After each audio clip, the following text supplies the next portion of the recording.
1991 সালে একটা সিট ছিল, 96 সালে 3টে সিট পেয়েছি, 2001 সালে আমরা 4টে সিটই জয়লাভ করেছি। তো আমরা আশা করছি যে দীর্ঘদিন পর মানুষ তাদের সে প্রত্যাশিত যে মানে তাদের যে মানে আশা সেটা পূরণ হয়েছে, এবং আমি মনে করি যে 4টে সিট বিপুল ভোটের মাধ্যমে তাদের রায় দিয়েছে। আমি আশা করি তাদের সে রায় আমরা সম্মান প্রদর্শন করে আমরা তাদের আশাটা পূরণ করবো। পাশাপাশি আমার পার্টির হাইকমান্ডের কাছে আমার অনুরোধ থাকবে যে অতীতে এই নাটোরে বেগম খালেদা জিয়া যেভাবে নাটোরের রাজনীতি, নাটোরের নেতৃত্বকে মূল্যায়ন করেছে, এখন ঘরেই হবে বিয়ে বাড়ির পোলাও যদি থাকে আকিজ এসেনশিয়াল সুগন্ধি চিনি গুঁড়া চাল।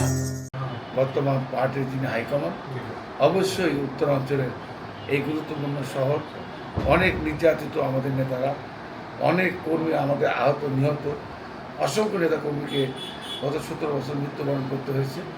আমি আশা করি এই উত্তর জনপদের এই গুরুত্বপূর্ণ শহরে কে গুরুত্ব দেবে, এবং এই রক্ত আমাদের এখন শুকায়নি। এই যে গত আপনার সানানুর বাবু সহ আজকে আমাদের রাকিব রায়ান, আমাদের সুজন, এরকম বাসার আলম, আমাদের অসংখ্য নেতাকর্মীকে তারা নৃশংসভাবে হত্যা করেছে। আমি মনে করি এই সমস্ত দিক বিবেচনা করে যে নির্যাতন, যে অত্যাচার নাটোরের উপর হয়েছে, আমাদের পার্টির হাইকমান্ড অবশ্যই মূল্যায়ন করবে নাটোরের রাজনীতি।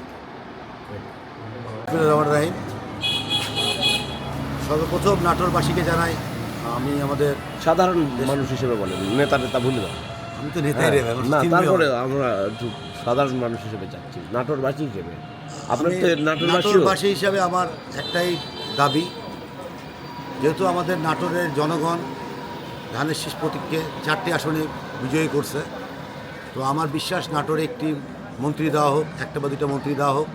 তাতে কি হবে, আমাদের যে অবহেলিত নাটোর, আমাদের পাশের জেলা রাজশাহী, বগুড়া, পাবনা, এদের কাছ থেকে আমরা অনেক বেশি পিছিয়ে আছি।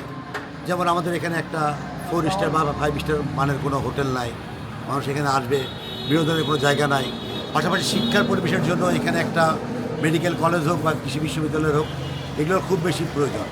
পাশাপাশি কিভাবে আমাদের শহরটাকে অনেক বেশি আধুনিকায়ন করা যায় এবং একটি গ্রিন সিটি হিসাবে উপস্থাপন করা যায়, এবং আমাদের দেশের এই ড্রেনেজ ব্যবস্থা, কারণ আপনাদের মনে রাখতে হবে আমাদের উত্তর অঞ্চল হচ্ছে বন্যা কবলিত এলাকা।